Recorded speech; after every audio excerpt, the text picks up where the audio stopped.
Meus irmãos, que a graça, a paz de Jesus sejam multiplicadas sobre a nossa vida.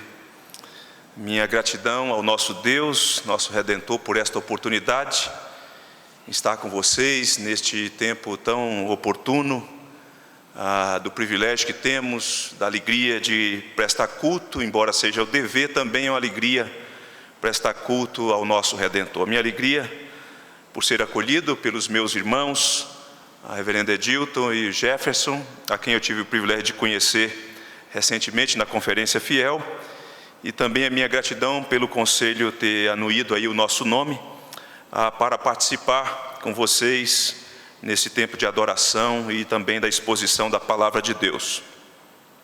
Eu penso que cabe aqui três considerações, breves considerações, uma quanto à minha origem. Eu sou capixaba, sou do estado do Espírito Santo, nasci na zona rural. A minha mãe entrou em trabalho de parto naquele contexto rural, em que teve que chamar a parteira, então eu sou um homem do campo, caipira mesmo. Não nasci em cidade pequena, nasci lá na fazenda onde a minha mãe ainda vive. Cresci naquele contexto e porque meu pai labutava, trabalhava com gado leiteiro, e por ser meu herói eu vim se tornar também vaqueiro depois, na minha idade da adolescência, na transição para a idade adulta. Então trabalhei um tempo com gado leiteiro. Na minha região, que é a cidade de Barra de São Francisco, é uma região que produz abundantemente o café com nilon, e também desenvolvi o trabalho com o café com nilon. Hoje não tenho mais calos nas mãos, hoje o calo é no joelho e na mente, né? E os calos nas mãos, eles acabaram, minhas mãos estão lisas. Talvez você diz, pastor, as suas mãos não sinalizam, é por conta do tempo que saí de lá. Hoje o calo é nos joelhos e na mente, em razão dos estudos, da dedicação, da exposição da Palavra de Deus. Na minha juventude, fui para a capital do estado, conheci minha esposa e bem cedo, muito cedo. Para você ter uma ideia, com 18 anos eu me casei. Me casei aos 18 anos, não tinha meninas na roça. Quando cheguei na cidade, encontrei a primeira moça que se aproximou e então me casei. Eu tinha 18, ela tinha 17. Alguém, depois que eu terminei o seminário voltando para Vitória, alguém falou assim: o senhor é casado ainda com a mesma mulher? Porque a situação é tão difícil, né? Hoje, tão difícil, tão complicado esse negócio de casamento. E então, acho que a pessoa analisou, bom, se ele casou aos 18, a menina com 17, e eu acho que a coisa deve ter mudado muita coisa por aí. Mudou a estética, né? A estética mudou de todos nós, porque Deus nos deu 3 filhos, nós temos uma filha com 27, um filho com 21 e um caçulinha com 8 anos. E então, depois de formar-me, de terminar o seminário, fui convidado pelo Hernandes, a quem nós devemos todo esse trabalho do discipulado, de ser o meu pastor, meu discipulador e essas coisas todas. Recebi o convite dele, do conselho da igreja, para trabalhar na primeira igreja presbiteriana de Vitória, e lá servi 10 anos. E depois uma inquietação, que eu não sabia explicar o porquê, dominava o meu coração, não tinha razões palpáveis, visíveis para sair de Vitória, que para mim, se não é a capital mais bonita e está entre as mais bonitas, né? É linda aquela cidade. Se você assiste a Balança Geral, talvez tenha uma ideia muito ruim de Vitória, mas quem assiste Balança Real não dá para ter uma ideia boa das boas capitais que nós temos. É uma cidade linda, onde eu tive o privilégio então de ter os meus filhos, de crescer, de desenvolver, de servir a igreja de Deus ali, uma oportunidade maravilhosa.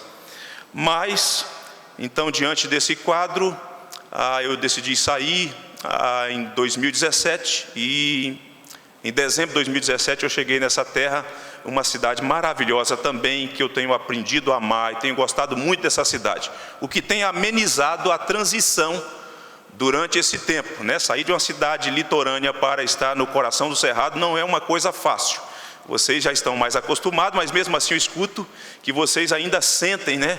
Por conta do clima aqui. Só para você ter uma ideia, eu resolvi fazer uma caminhada em agosto, e empolgado, porque não tinha muito tempo que não fazia uma caminhada, coloquei o tênis, e depois de 300 metros, me deu uma dor, um aperto aqui. Eu falei, eu vou morrer hoje dia, o Senhor vai me chamar agora mesmo. Pensei que estava tendo um infarto. E quando voltei, o meu colega disse, não, hoje nós estamos aí com a imunidade, umidade, né? Já estou até trocando aqui os nomes, umidade 8. Aí eu falei, puxa vida, Então, essas coisas, essas transições, a gente sofre com isso. Mas estou gostando muito da cidade de vocês, o que tem sido uma bênção.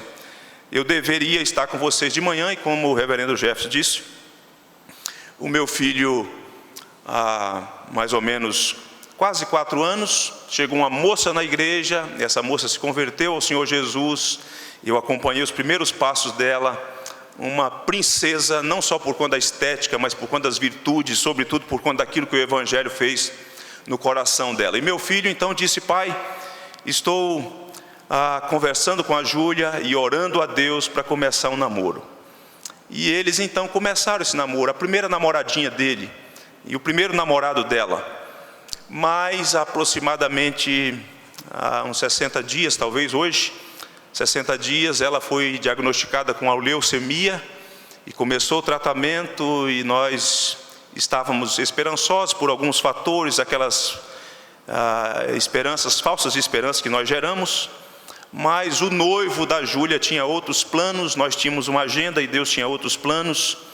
E na quinta-feira, na conferência da Fiel, no dia 10, minha filha me ligou dizendo que os órgãos dela estavam entrando em falência. E a conferência acabou para mim naquela noite. Eu fui para o hotel e de manhã eu fui para o aeroporto de Campinas. E chegando em Campinas, depois que fiz o check-in, aqueles corredores longos do aeroporto de Campinas, eu recebi o telefonema que ela tinha falecido. E pela primeira vez eu me senti uma amoeba. Amoeba, as crianças sabem, eu me senti uma amoeba. Eu estava sentado, talvez isso me privou de cair, talvez, mas eu me senti molengo, sem forças. E diante desse quadro do que nós vivemos, com essa menina, serva de Deus, que viveu o Evangelho nesses poucos anos, um pouquinho mais de 4 anos, mas de modo intenso, de um modo que impactou toda a igreja e as igrejas do presbitério, mas por conta daquilo que nós vínhamos sonhando com o nosso filho, porque eles casariam o ano que vem, então nós nos sentimos golpeados. Eu já perdi entes queridos, já chorei em muitos funerais, mas confesso que esse me deixou na lona. E eu tenho dito para a igreja que eu estou ganhando fôlego devagarinho para seguir. A igreja tem sido um instrumento de Deus maravilhoso nesse processo, mas confesso aos meus irmãos que não tem sido fácil. Por essa razão, eu não estive com vocês de manhã, mas quis o Senhor Deus me dar a oportunidade de estar com vocês agora à noite para adorar. Caipira tem muita história, então eu vou me restringir a essas desse momento. E noutra ocasião, quem sabe, ou vocês estando no Guará, os meus irmãos, para pregar o Evangelho lá, ou nos encontrando, vai ser uma oportunidade da gente desenvolver mais essa conversa. Convido vocês a se colocarem em pé por um instante e abrir a palavra de Deus na carta do apóstolo Paulo aos Romanos. Eu quero repartir com vocês a leitura de 2 versos que tem feito muito bem ao meu coração, e penso que para esse mês, quando se comemora, quando a reforma protestante, talvez seja oportuno voltar às Escrituras nesse texto e extrair algumas lições, pelo menos 2 lições, para a nossa edificação e o nosso consolo. Está escrito assim na palavra de Deus: justificado, pois, mediante a fé, temos paz com Deus por meio de nosso Senhor Jesus Cristo, por intermédio de quem obtivemos igualmente acesso pela fé a esta graça na qual estamos firmes e gloriamo-nos na esperança da glória de Deus. Louvado seja o Senhor. Pode assentar. Meus irmãos, recentemente eu recebi um convite, ainda morando na cidade de Vitória, de um pastor da capital paulista. Ele é pastor de uma igreja pentecostal num bairro de periferia e, portanto, é daquele tipo, daquela estrutura eclesiástica onde o episcopado sobressai. O pastor diz e as pessoas obedecem mesmo. Tudo gira em torno dele. Mas ele então resolveu fazer contato comigo na primeira igreja presbiteriana, que ele queria ouvir, por intermédio da nossa pessoa, a palavra de Deus. Pedi ao meu pastor se poderia atender o convite e ele autorizou. E para minha surpresa, ao chegar na capital paulista, quando fui acolhido por aquele irmão, um homem sério, servindo a Deus numa igreja pentecostal, ele me falou algo que um tanto gera uma curiosidade no nosso coração e ao mesmo tempo gera um tipo de responsabilidade para nós presbiterianos, chamados e falamos que somos herdeiros da reforma protestante. Ele disse que havia proibido os obreiros da sua igreja de ouvirem, de lerem literaturas que estivessem relacionadas a uma determinada ramificação teológica, disse ele. E que então seus obreiros estavam orientados a ouvir aos nossos pastores, aqueles nossos pastores que estão aí, que faz boa utilização dos canais do YouTube, do Facebook, por aí vai, como vocês sabem muito bem, melhor do que eu, como se utiliza isso. E depois de ouvir aquele homem e tendo compartilhado a palavra de Deus com aquele homem, eu fiquei pensando que pesa sobre nós a responsabilidade no contexto religioso brasileiro de sermos um referencial e um diferencial.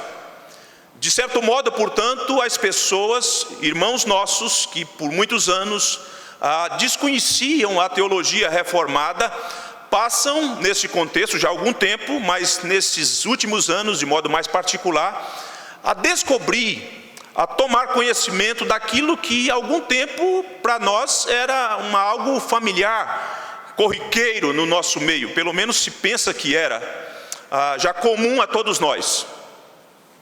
E eu pensei, nós agora temos já tínhamos e agora, sobretudo, diante desses olhares, uma responsabilidade de servirmos de referencial para essas pessoas do ponto de vista doutrinário, do ponto de vista teológico, para que eles possam desenvolver, se são pessoas crentes, mas para que eles possam desenvolver de um modo sadio, tendo uma fé robusta, embasada, alicerçada na Escritura. Pensei também que, dentro desse contexto, nós temos uma responsabilidade, além do referencial, de ser um diferencial no modo como nós lidamos com as coisas de Deus, no modo como nós cultuamos a Deus, porque conhecer doutrina e conhecer a boa teologia reformada, ela gera em nós esses efeitos de como nós procedemos no culto, de como nós nos relacionamos, de como nós desenvolvemos a nossa vocação na sociedade. Há uma série de implicações, portanto.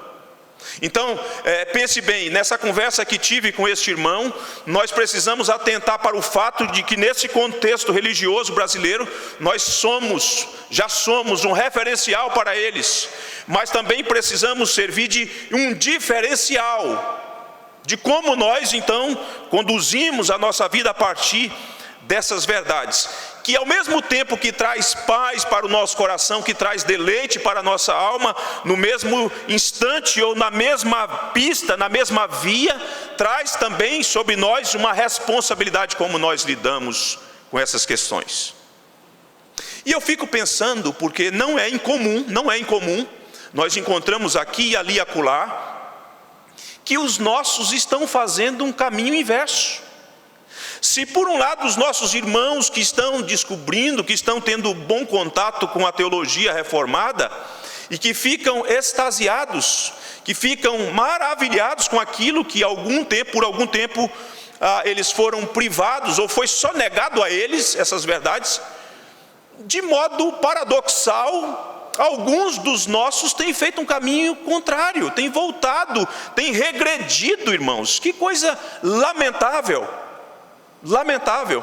Eles têm lutado, eles têm nadado contra uma correnteza forte, bravia, para tentar e ter acesso a essas verdades, e alguns de nós nadando na contramão disso. E eu penso que talvez, se não é por desconhecimento, é por conta, talvez pudéssemos referenciar com o provérbio que diz: a alma farta pisa o favo de mel, porém para o faminto até o amargo é doce. Parece-me que há um descaso, portanto, da nossa parte com essas verdades. Porque nós crescemos ouvindo, nós crescemos cantando essas verdades, e elas vão se tornando tão comuns, que chega num determinado momento que nós tratamos ou lidamos com ela com descaso, com frieza. com um certo, se for um pouco duro, mas é o que me vem agora, com um certo desdém. E por outro lado, aqueles que não conheciam essa alma então faminta, começa a deleitar-se nessas verdades e a maravilhar-se com aquilo que para nós até certo momento era comum, razoavelmente comum, pelo menos intelectualmente falando.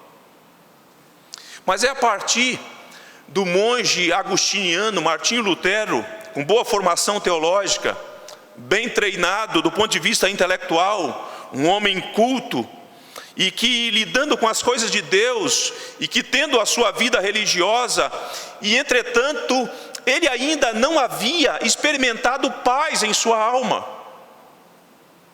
E me parece que é esse o cenário daquilo que a gente vai percebendo, em alguma medida, em alguma extensão, nos nossos dias. Embora Lutero estivesse ali, embora ele fosse um homem que estivesse envolvido com a teologia, com a tradição da igreja, com o manuseio das escrituras, este homem não havia ainda experimentado paz, havia uma inquietação na sua alma, as suas culpas o atormentavam, de modo que ele na sua vida religiosa, ele então dormia em pisos duros, ele jejuou por longos dias, ele subiu de joelhos escadarias, fazendo as suas rezas, as suas orações, numa tentativa de encontrar paz e alívio para a sua alma. Jamais encontrou por meio dessa metodologia, jamais pôde encontrar paz por meio dos seus rituais, por meio das suas liturgias, porque não são essas coisas que podem produzir e conceder e infundir na alma humana paz, alívio. De sorte que podemos colocar, a fim de colocarmos a nossa cabeça no travesseiro e dormir sossegadamente. Era um homem atormentado por conta das suas culpas, dos seus pecados. Mas um dia, no manuseio das escrituras, Martinho Lutero então deparou-se com a doutrina da justificação pela fé somente. Justificação pela fé somente. Esse advérbio faz com que todas as coisas sejam mudadas. Justificação pela fé somente. Porque até então a igreja também falava de justificação, mas não tinha o advérbio somente. Porque era preciso agregar a isso, ou a fé, algo mais. Mas depois que ele encontra, portanto, deparando-se com o texto bíblico que está registrado nessa carta, no capítulo 1, que o justo viverá por fé, este homem pela primeira vez descobre essa verdade estupenda que traz alívio, paz para o seu coração, para a sua alma, e finalmente ele encontra deleite em Deus, e finalmente ele percebe que aproximar-se de Deus, ele não precisava ser tomado daquele pavor, porque ele via Deus apenas como Deus punitivo. E ele percebe que também, embora Deus seja a pessoa que pune também as pessoas por conta dos seus pecados, Deus é o Deus gracioso também que nos contempla com perdão que nós tanto necessitamos, tanto precisamos a fim de entrarmos numa relação de paz e comunhão com aquele que criou todas as coisas, mas aquele diante de quem nós nos rebelamos contra ele. E infringimos a sua lei, e pecamos contra Deus, e passamos a tratar a lei de Deus com descaso, e a pisotear a lei de Deus, que revela tanto a sua vontade, quanto o seu caráter santo e justo. Mas agora estava esse homem, experimentando a quietude da sua alma, porque encontrou alívio para o seu coração, por meio da maravilhosa, graciosa verdade da justificação pela fé somente. Essa doutrina, portanto, da percepção e na pena de Lutero, veio a ser considerada como o artigo sobre o qual a igreja ou se mantém de pé ou cai. Veja só que ao compreender e ao experimentar essa verdade, não só do ponto de vista intelectual, mas do ponto de vista da salvação, fez com que Martinho Lutero chegasse e considerasse construísse uma proposição, portanto, e dissesse: olha, esse é o artigo de fé sobre o qual a igreja ou se mantém em pé, ou a igreja cai. Porque não pode existir igreja, não pode existir cristão, se essa doutrina for ignorada, for tripudiada, for esquecida, porque não há um outro meio pelo qual o cristão possa receber o perdão de Deus. Só há gente aqui nessa noite professando a fé, recebendo o batismo cristão, o sacramento, porque compreendeu, porque experimentou a doutrina da justificação pela fé. E nesse texto que nós lemos, nessa breve porção, mais preciosa porção das Escrituras, o apóstolo Paulo, depois de considerar a condição do homem, em primeiro lugar dos gentios, no modo como eles estão, na vida que levam, no modo como eles se rebelaram contra Deus, e mesmo tendo ciência dos atributos invisíveis de Deus, pelos meios pelos quais Deus se revela, eles ignoraram e se apartaram de Deus. E depois, em segundo lugar, o apóstolo Paulo fala da condição dos judeus, religiosos, extremamente religiosos, mas da mesma forma, tanto perdido quanto os gentios. E chega no capítulo 3, então, Paulo nivela a todos nós, judeus e gentios, na mesma condição, todos pecadores, todos debaixo da ira de Deus, sem por si mesmo conseguir resolver essa questão diante de Deus. E então, depois disso, Paulo prepara os seus leitores para que eles escutem, para que essa verdade alcance a mente e o coração. E Paulo introduz, portanto, este capítulo falando: justificado, pois, mediante a fé, temos paz com Deus. E nós vamos perceber, portanto, aqui nesse texto, desses benefícios que nós gozamos por conta dessa verdade, mas tendo como fundamento a pessoa do Senhor Jesus Cristo, que vai nos conferir o primeiro benefício deleitoso, que é ter paz com Deus.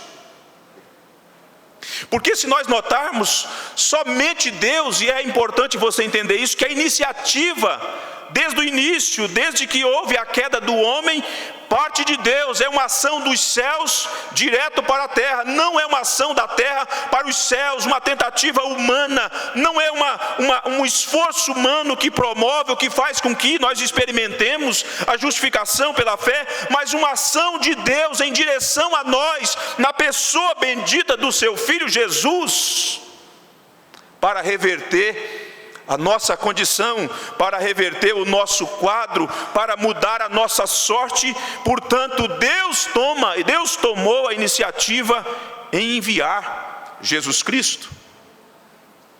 E é interessante, meus amados irmãos, compreender isso, porque quando você acessa as Escrituras, faz uma leitura dos primeiros capítulos, e no capítulo de número 3 do livro do Gênesis, diante da tragédia da queda, diante da rebelião dos nossos primeiros pais, e com isso todos nós fomos levados com eles ficaram impossibilitados de acessar a árvore da vida, impedidos. Mas o mesmo Deus que os impediu de acessar a árvore da vida é o mesmo Deus que pavimentou um caminho por meio da pessoa do seu Filho Jesus. E nós vemos, portanto, o Gênesis e o Apocalipse dizendo que por meio de Cristo, do sangue de Cristo, e tendo em vista que as nossas vestes foram lavadas, nós agora podemos e teremos o privilégio de acessar aquela mesma árvore da vida que os nossos pais foram privados. E talvez você pergunte: mas pastor, o que isso tem a ver com nós? Tudo. Porque como Adão era o nosso representante e nós estávamos impedidos de acessar a árvore da vida, o segundo Adão veio, e tendo ele vindo ao mundo, ele então vai construir esse caminho seguro que vai nos dar acesso novamente à árvore da vida. Bendito seja o nome do Senhor.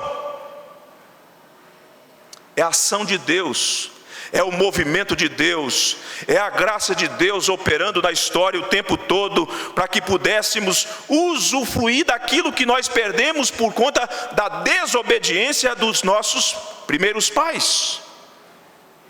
E aí, irmãos, e daí quando nós observamos, portanto, neste capítulo, nessa transição do capítulo 4, que vem como que nos preparando para chegarmos neste capítulo 5, você vai perceber a redenção realizada por Deus.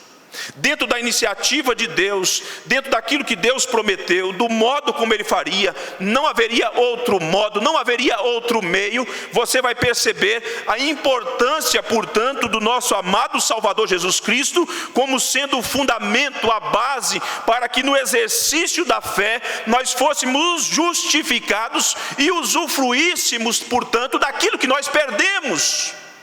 Paz com Deus. O shalom que foi prejudicado, aquilo que mantinha em harmonia todas as coisas, não só a nossa relação com Deus, mas todas as coisas criadas por Deus, agora nós podemos e voltaríamos, portanto, por meio da justificação pela fé, tendo Jesus como a base e o fundamento, voltamos a ter paz com Deus. Agora veja só, com a sua Bíblia aberta, dentro da redenção realizada, veja como que Paulo prepara a transição, no capítulo 4, no versículo de número 25. Olha como que é importante para você perceber as duas coisas, duas verdades que estão em destaque, para que isso fosse efetivado. Veja só o que ele diz: o qual foi entregue por causa das nossas transgressões, e ressuscitou por causa da nossa justificação. O que Paulo então vai construir dentro da redenção realizada por Deus na história, no Calvário, é mostrar o seguinte: que Cristo foi o nosso substituto. Ele foi para a cruz, Ele assumiu o nosso lugar, e tendo assumido o nosso lugar, na cruz sobre o madeiro, Ele levou todas as nossas transgressões, não alguns dos nossos pecados, mas todos os nossos pecados. Cristo, o Filho de Deus, morreu, e tendo morrido na cruz, Ele levou sobre si todos os nossos pecados, que eram aquele paredão que construiu, portanto, a nossa inimizade, estabeleceu a nossa inimizade com Deus, e que nós não tínhamos condição de desfrutar de paz com Deus. Mas tendo Jesus Cristo, por Deus o Pai, sido entregue por causa das nossas transgressões, esse problema foi resolvido. Isto é fundamental compreender isso. Isso é vital.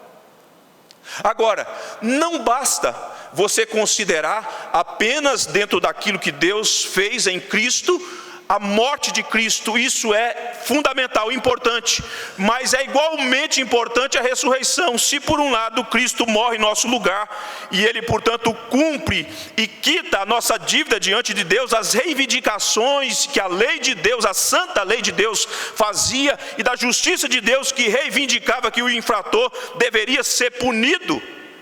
Por outro lado, a ressurreição é igualmente importante, porque a ressurreição vem para atestar que Deus o Pai recebeu, que Deus o Pai aceitou tudo quanto o Filho realizou em lugar daqueles que Ele haveria de redimir, daqueles que foram escolhidos por Deus antes da fundação do mundo. E por que Ele ressuscitou? O texto diz: ressuscitou por causa da nossa justificação. De sorte que o nosso Redentor, que morreu na cruz, que levou sobre o madeiro os nossos pecados, que foi sepultado e ressuscitou ao terceiro dia, Ele comparece diante de Deus o Pai, e Ele tem as marcas dos cravos. Ele venceu a morte, Ele cumpriu tudo aquilo que a lei de Deus exigia, e portanto Ele pode salvar-nos efetivamente, irmãos. Eu não me esqueço desse paganismo religioso, dessa religião humanista que está presente na sociedade. Um tempo, estando com a minha esposa no supermercado e nós passávamos as coisas, as compras, e de repente eu notei que uma caixa de leite tinha passado e a moça não havia digitado, não havia computado ali na hora de fazer a conta. E eu percebi aquilo e falei: moça, analise direitinho a nota, porque me parece que você não passou essa caixa de leite. E ela olhou e constatou que de fato eu estava com razão, e ela disse assim: o senhor vai para o céu, o senhor vai para o céu. E eu disse: eu sei que eu vou para o céu, mas não é por conta deste ato, muito embora ele seja legítimo e louvável, e todos nós deveríamos proceder com honestidade, e todos nós deveríamos agir assim, mas não são essas coisas que me credenciam para ir para o céu. Irmãos, é tão importante entender isso, porque no meio da igreja há muita gente que pensa que a salvação é uma retribuição em relação àquilo que faço, no modo como vivo, no modo como reajo à lei, na minha ética que baliza e que acaba me credenciando para ter o passaporte para ir para o céu. Não é isso, isso devia ser algo natural, não é verdade.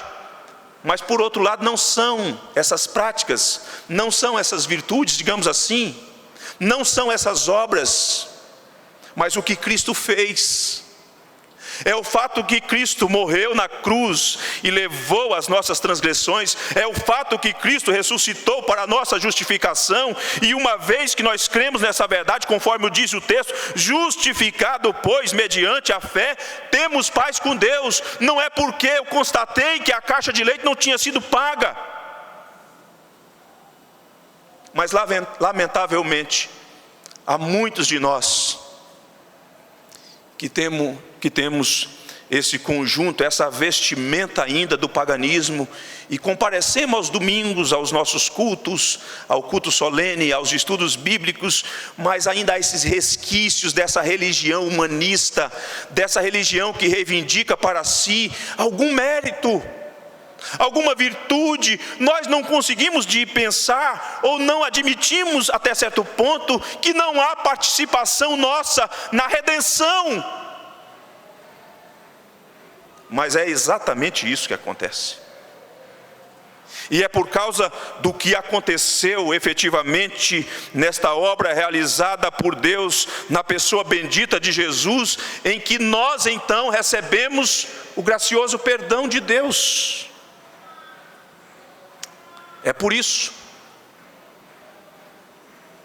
pelo que Cristo fez, tendo Ele sido entregue por causa das nossas transgressões e ressuscitado por causa da nossa justificação, em que Paulo então nos dá de presente na ação e na instrumentalidade do Espírito Santo: justificados, pois, mediante a fé, temos paz com Deus. Nós estávamos privados, nós éramos inimigos de Deus, mas tendo em vista que Cristo fez o que nós não podíamos fazer, jamais poderíamos fazer, e agora, pela fé, nós nos apropriamos daquilo que Deus nos oferece em Cristo. Fé somente.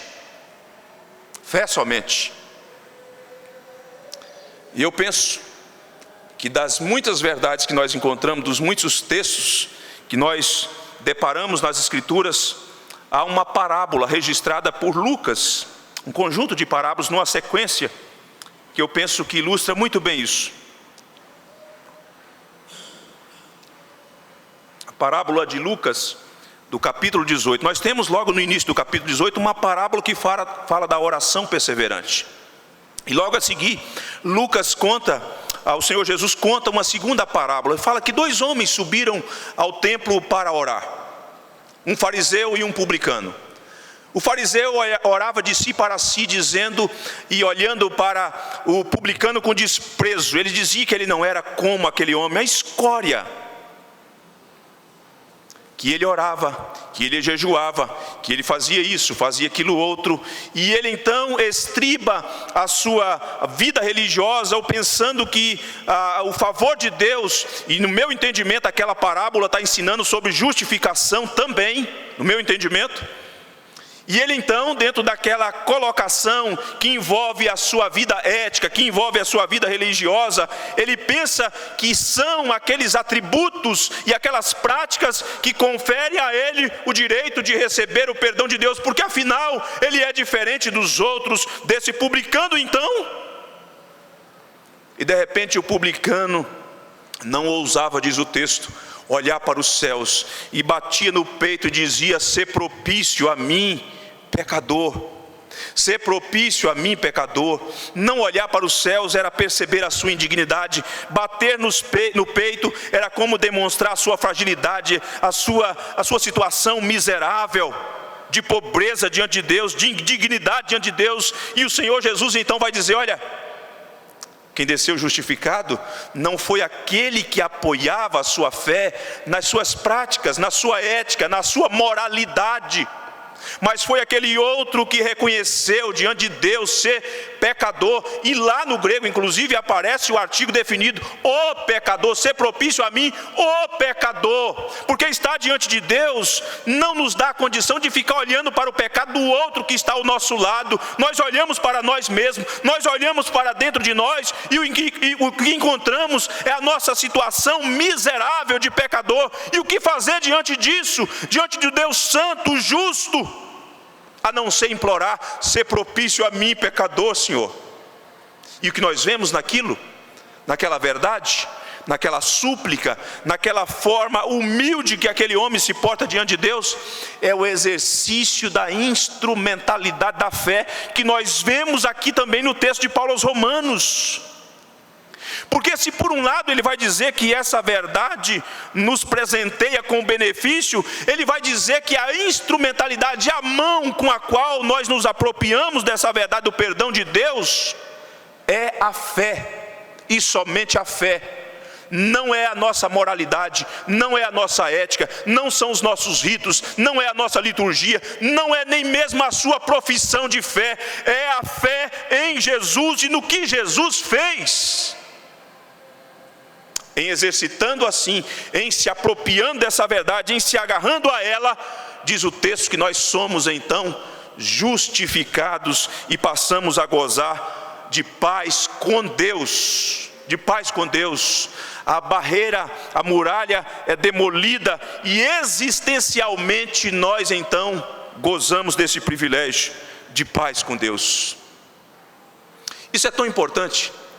E o reverendo Jefferson, procedendo aqui na hora de realizar o sacramento do batismo, ele perguntou ao nosso irmão se ele subscrevia os símbolos de fé. E um pouquinho de confessionalidade, portanto, faz muito bem nessa hora. Olha só o que os nossos irmãos disseram sobre a fé e envolvendo, portanto, atrelando a justificação pela fé. Eles disseram: a fé, assim recebendo e assim repousando em Cristo e em sua justiça, é o único instrumento, preste atenção nisso, é o único instrumento da justificação.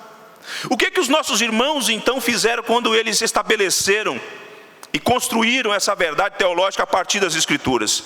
Eles estão dizendo que não há o que adicionar, não há o que agregar à fé salvadora quando exercitada naquilo que o Senhor Jesus realizou em o nosso favor.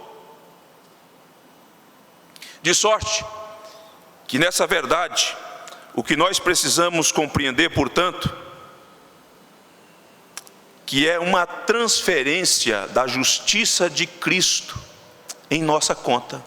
Se por um lado nós recebemos como imputação toda a culpa de Adão, e isso nos deixou debaixo da ira de Deus, por outro lado, segundo Adão, Jesus Cristo, tendo realizado aquilo que nós não poderíamos fazer, sendo Ele o nosso representante, a sua justiça, portanto, é transferida para a nossa conta.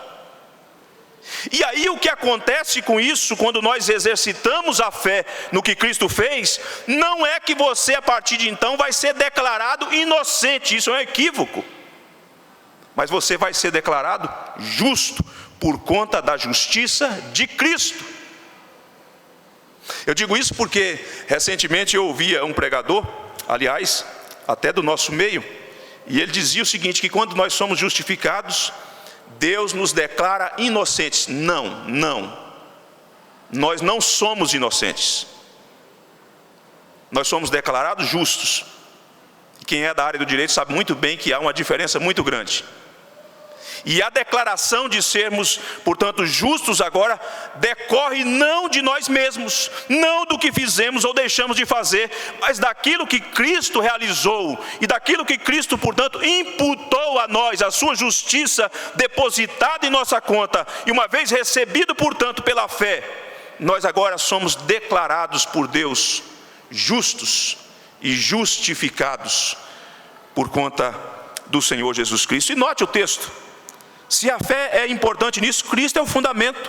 Cristo é a base. Justificado, pois, mediante a fé, temos paz com Deus. E olha o que o texto diz: por meio do nosso Senhor Jesus Cristo. A bendita pessoa de Jesus Cristo, portanto, é este fundamento sólido, inabalável, por meio de quem nós passamos a gozar de paz com Deus. Sabe por quê? Porque quando isso acontece, Deus não nos vê fora de Cristo, Deus nos vê no seu Filho. Assim como por ocasião da queda, Deus nos olhava por conta dos atos de Adão, das culpas de Adão, daquilo que foi transferido a nós por conta do que ele fez. Agora em Cristo Deus nos olha no seu Filho amado, aquele por meio de quem ele disse: este é o meu Filho amado, em quem a minha alma se compraz. Fora de Cristo nós estaríamos perdidos, fora de Cristo nós estaríamos em franca rebelião contra Deus. Em Cristo gozamos de paz com Deus, por meio da fé. Louvado seja o Senhor por essa verdade bendita. Mas, irmãos queridos, tendo olhado, portanto, este primeiro benefício que encontramos, nós vamos perceber que Cristo tanto é esse fundamento pelo qual nós nos apropriamos da justificação e passamos a gozar de paz com Deus, quanto também, igualmente, perceba o texto, por intermédio de quem obtivemos igualmente, por meio de quem? De Cristo nós recebemos e nos apropriamos da justificação. Igualmente temos acesso pela fé, novamente a fé, a esta graça na qual estamos firmados, e nos gloriamos na esperança da glória de Deus. Louvado seja o Senhor. Se por um lado o primeiro benefício mostra que a nossa condição diante de Deus quanto ao passado foi mudada, já o segundo benefício ressalta a bênção e assegura-nos agora, de agora em diante, a bênção da comunhão, de um caminho pelo qual nós acessamos ou temos acesso a essa graça maravilhosa que nos alcança, que nos alcançou, que nos transformou, que nos chamou para essa relação agora de comunhão com Deus. Uma pessoa justificada pela fé, agora também goza do privilégio de comunhão, de ter acesso a essa graça na qual nós estamos firmados.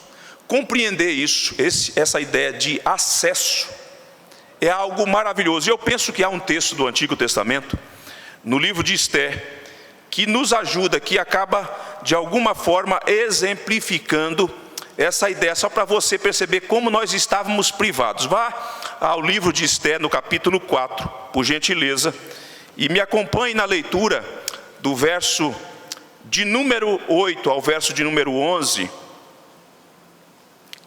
Esther, capítulo 4.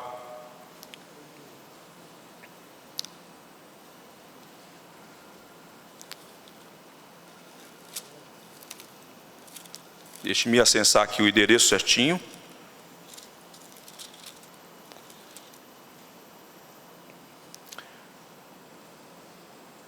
O contexto é aquele contexto que os nossos irmãos da antiga dispensação estavam para ser exterminados, e chega então até Esther a situação da condição do seu povo. Seriam mortos. E o seu tio, então, Mordecai, orienta ela que ela faça alguma coisa, compreendendo que talvez, na compreensão dele, a providência de Deus tinha colocado ela naquela condição, para que naquele momento histórico ela fosse um instrumento de Deus.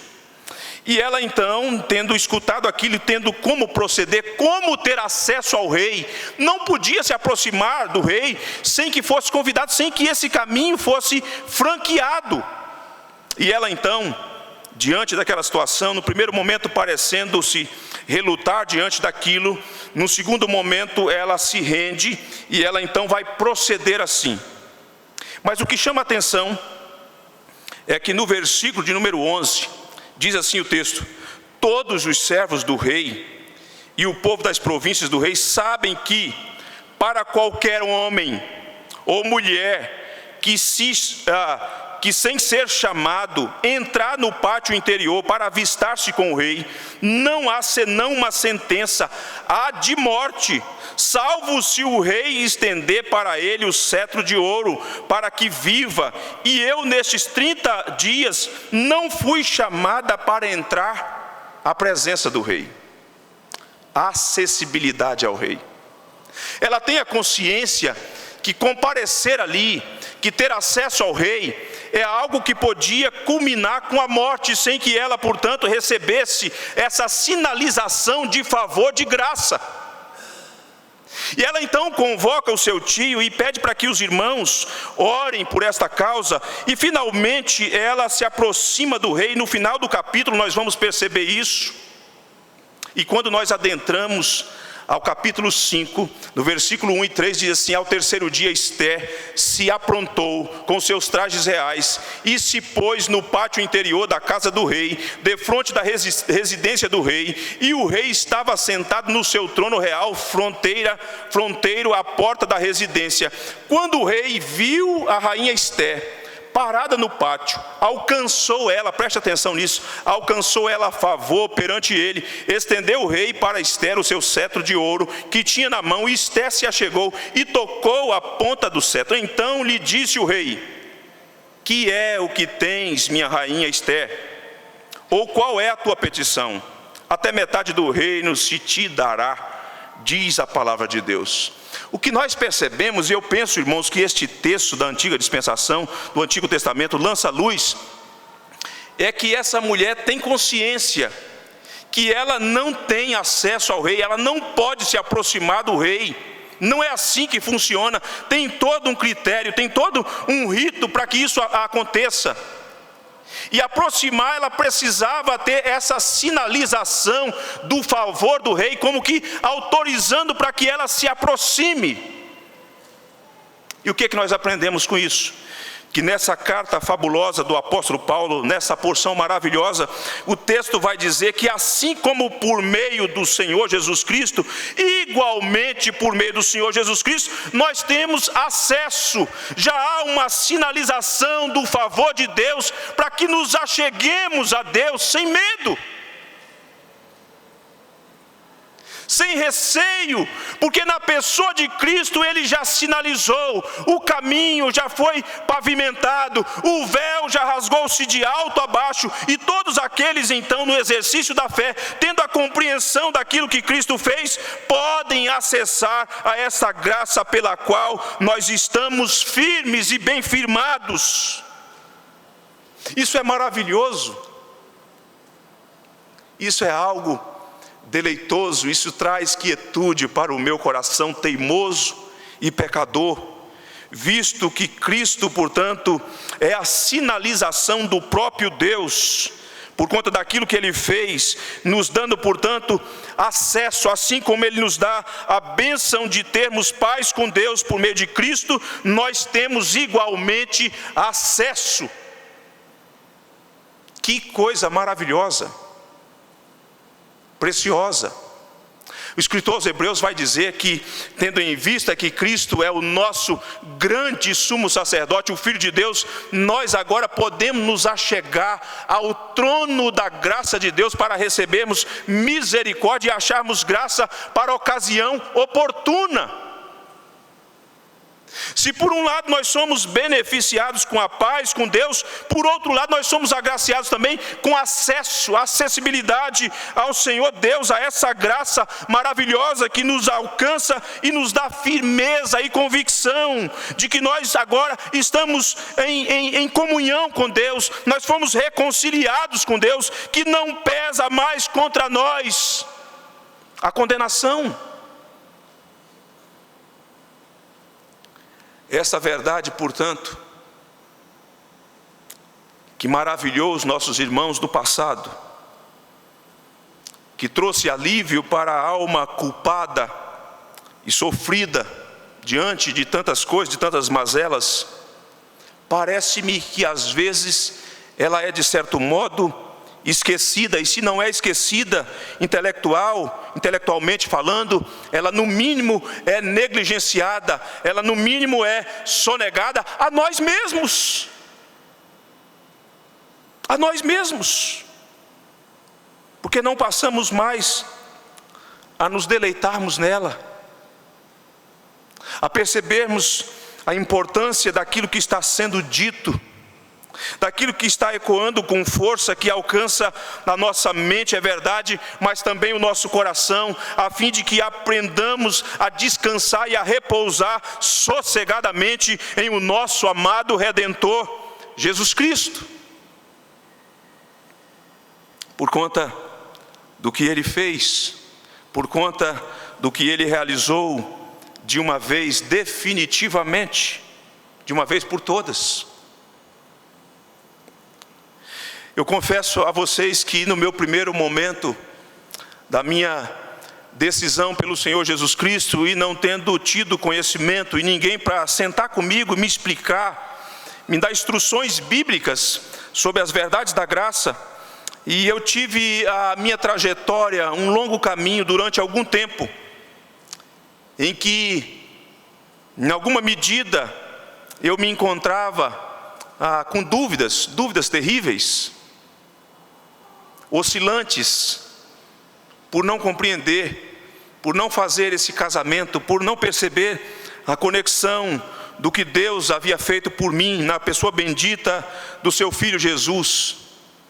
E inúmeras vezes eu tinha aqueles resquícios, aquelas ações que eu realizava pensando que aquilo haveria de me conferir algum status, algum benefício diante de Deus, que eu seria amado por Deus um pouco mais, que eu seria mais privilegiado diante de Deus um pouco mais por conta dessas questões que rondavam o meu coração, e eu não percebia que aquilo tinha a ver com uma religião humanista, fruto do meu esforço, fruto das minhas tentativas. E por acaso, não é assim que acontece com muitos de nós, que nos encontramos nos esforçando para guardar a lei de Deus, para realizar algum tipo de obra, para destacar algumas das nossas virtudes, pensando que isso vai mudar o nosso quadro diante de Deus, e nos esquecemos e sufocamos a obra de Cristo.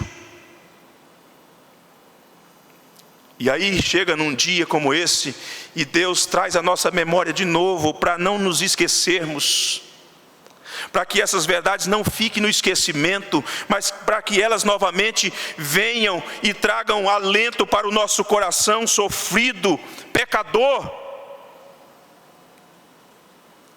A fé somente. Olhar para o que Cristo fez na cruz, olhar para a verdade de que o túmulo está vazio e que portanto Ele ressurgiu de entre os mortos e está sentado à direita de Deus o Pai, e que uma vez que eu escuto essa verdade então, e naquela fé que Deus doou e que Deus gerou no meu coração por meio da pregação, e tendo exercitado essa fé, me apropriei dessa verdade, então estou em paz com Deus, estou plenamente perdoado por Deus, e agora tenho acesso a essa graça que me dá firmeza, que me dá a consciência de que agora eu sou filho de Deus, que eu gosto do privilégio no Filho de Deus, que eu tenho status no Filho de Deus, e que agora eu sou o Filho de Deus. E isso então me leva a considerar uma coisa que penso que é magnífica. Porque pense comigo, ser perdoado, ser declarado justo diante de tudo aquilo que nós fizemos, diante de tudo que nós já pensamos, diante de tudo que nós já falamos, diante dos nossos delitos em relação à lei de Deus, que envolve a nossa omissão em relação àquilo que nós temos a consciência que nós deveríamos fazer e entretanto não fazemos. Ter a consciência, portanto, e sermos informados de que Deus nos perdoa no seu Filho Jesus, portanto, e olhando para a figura de Deus como um reto e supremo juiz que está sentado num tribunal santo, justo, mas tendo em vista que Ele então resolve, por conta do seu Filho Jesus, declarar-nos justos, perdoados, já é alguma coisa, já é algo assim estupendo, grandioso. Imagine você um cidadão que cometeu todos os delitos da sociedade brasileira e depois então de ser apanhado e depois de ser levado, de comparecer diante do juiz e de ser julgado, e de repente existe na lei uma cláusula, um artigo que pode alguém, portanto, pagar a sua fiança. Imagine se o juiz toma a decisão e fala assim: eu vou pagar a fiança dele, antes de o juiz bater o martelo dizendo que ele de fato era culpado, mas tendo em vista que o juiz tem essa prerrogativa, e então pague a fiança dele, já é algo maravilhoso.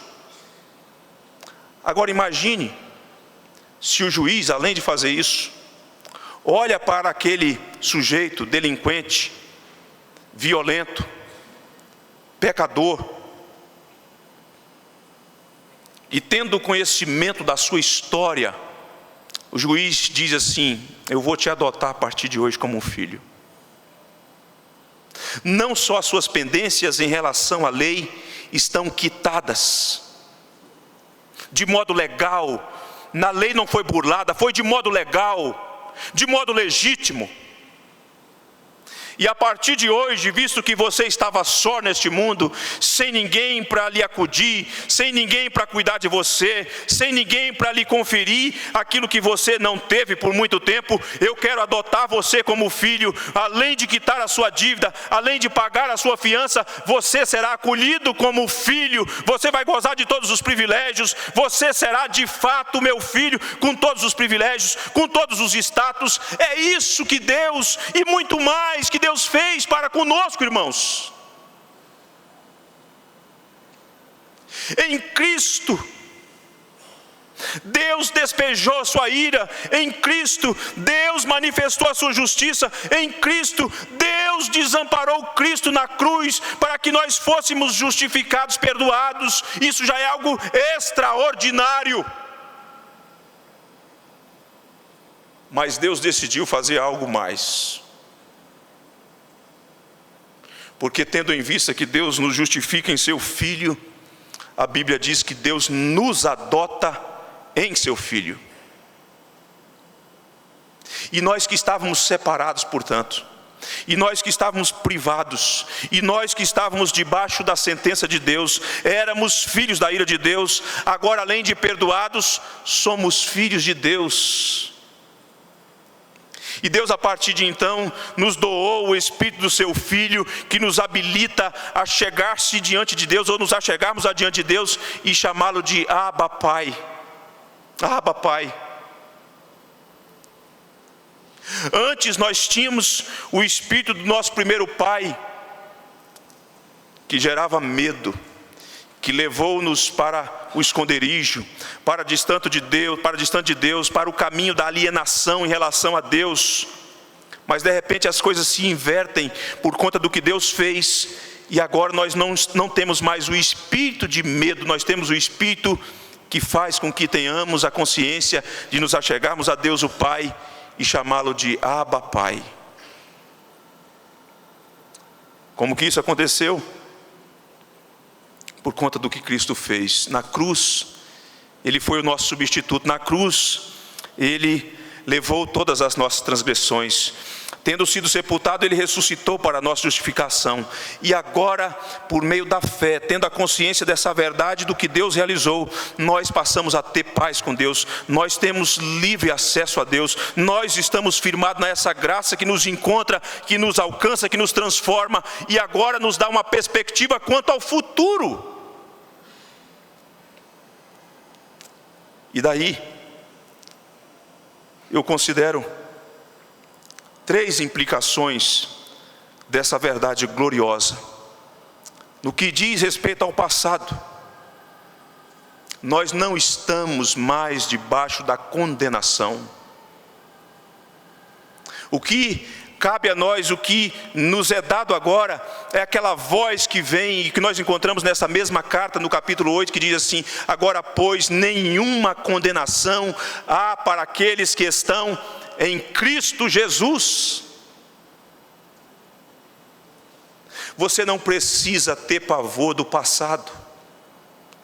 Meus irmãos, às vezes o passado para alguns de nós, por conta de algumas coisas que fizemos, por conta de um histórico sombrio, de caminhos que trilhamos, às vezes ainda o fantasma do passado quer nos assombrar, quer nos amedrontar. Eu quero te dizer que a verdade bendita da justificação te cura quanto ao passado, te liberta para você seguir adiante, para você no presente usufruir dos benefícios da graça de Deus. Não há mais nada no passado que pese contra nós.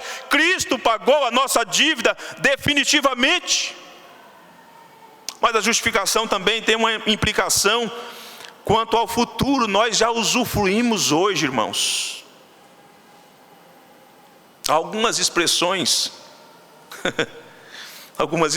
utilizadas pelos os nossos irmãos pentecostais, que às vezes, talvez nós pudéssemos aprender, talvez não só com o modo, com o arranjo das frases que eles usam, mas dentro do contexto de verdades que nós precisamos a lidar com elas. Quando eles dizem assim: toma posse, se apegue a essas verdades, agarre-se a elas.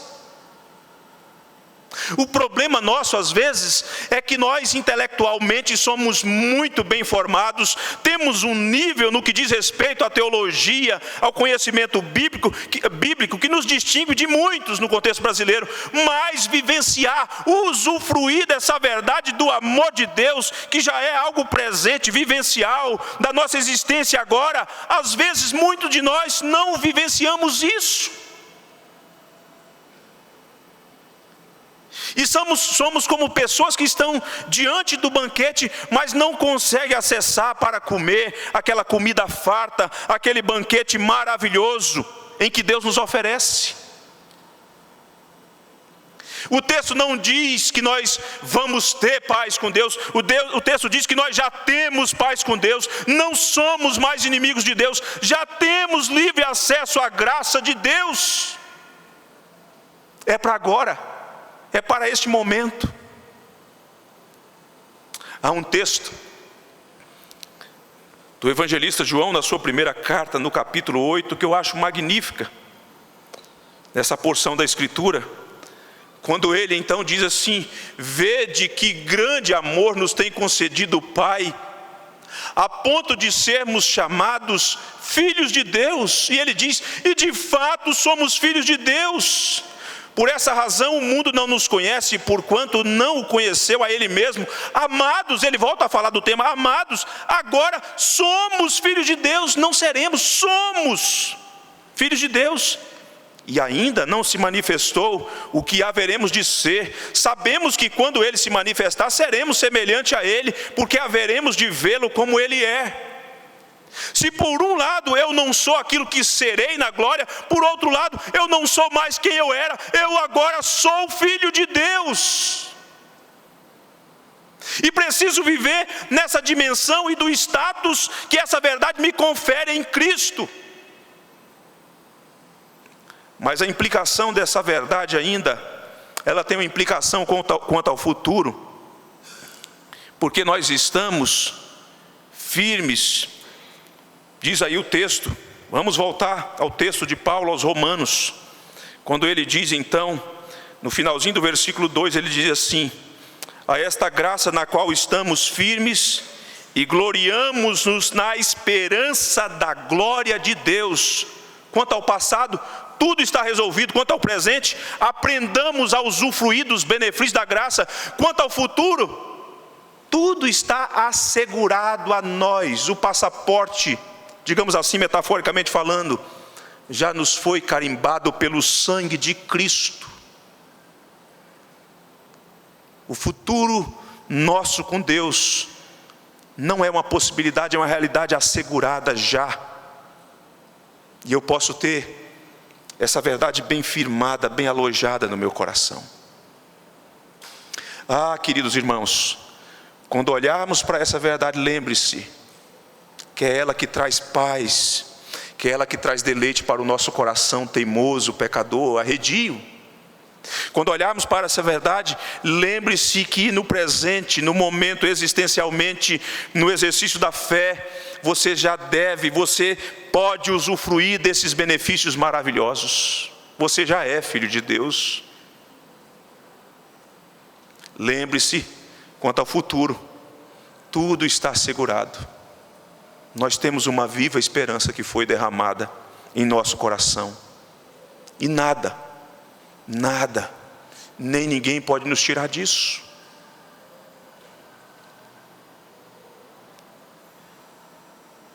Quando eu cheguei à Vitória, nesses dias de luto, os pais da Júlia não são cristãos. Os pais da Júlia não são cristãos. E a Júlia, nos seus últimos dias, ela me falava assim: tio, que Deus use essa enfermidade para alcançar os meus pais. Menina com 19 anos. Sabe por que a Júlia tinha condição de dizer isso? Que Deus use a minha enfermidade para alcançar os meus pais? Por conta da esperança futura. Quanto ao passado, ela não tinha mais pendência, Cristo pagou. Quanto ao presente, ela já usufruía, ela já sabia que o céu era melhor. E porque sabia que o céu era melhor, 19 anos, ela então olhava para o futuro, com essa esperança alojada no coração, viva esperança, gloriosa esperança, e por isso mesmo, olhou para a leucemia e diz: que o Senhor use esse momento, que o Senhor use essa enfermidade, para que os meus pais conheçam a Cristo. Só tem condição de olhar para essa realidade sem medo do futuro quem compreendeu essas verdades, não só intelectualmente, quem aprendeu a vivenciar essas verdades. A Júlia não foi poupada, a Júlia chorou, a Júlia sentiu dor, a Júlia ficou angustiada, mas os pais da Júlia disseram assim: Fábio, eu não sei, não entendo. Nós olhávamos para os olhos da nossa filha e percebíamos nos olhos da nossa filha paz o tempo todo, o que é que aconteceu? Nós sabemos o que aconteceu. Nós sabemos porque havia serenidade. Nós sabíamos porque havia calmaria no coração daquela moça. É porque um dia ela experimentou a verdade da justificação pela fé. É porque um dia ela experimentou a verdade de que a justificação pela fé, por meio de Cristo, ela passou a ter paz com Deus. É porque ela aprendeu que por meio de Cristo, ela teve acesso a essa graça. Ela aprendeu que nessa graça que lhe dá firmeza e convicção inabalável, confere a ela essa capacidade de olhar para o futuro com viva esperança. E por isso mesmo, as coisas que em algum momento amedrontam-nos, não pode nos destruir. O meu desejo é que Deus inunde o seu coração com essa paz. É que Deus lhe dê refrigério. É que Deus lhe dê também motivação para contar essas verdades para outras pessoas que ainda não ouviram. Pessoas que carregam o fardo pesado da culpa. Pessoas que não sabem onde e em quem encontrar alívio para o seu sofrimento. Eu penso que tomar conhecimento dessa verdade traz um deleite sem igual para o nosso coração, mas também pesa a partir de então uma obrigação, uma responsabilidade que não pode ser transferida para ninguém. É dever nosso, portanto, a partir disso, do conhecimento disso, anunciar o Evangelho de Jesus. E eu espero que Deus motive o seu coração, para que amanhã, para que os dias da sua vida não sejam mais vividos como foram até aqui. Sejam vividos para a glória de Deus, com intensidade, com deleite, com empolgação, com desejo de anunciar estas boas novas a outras pessoas que precisam ouvir. Que Deus nos abençoe em nome de Jesus.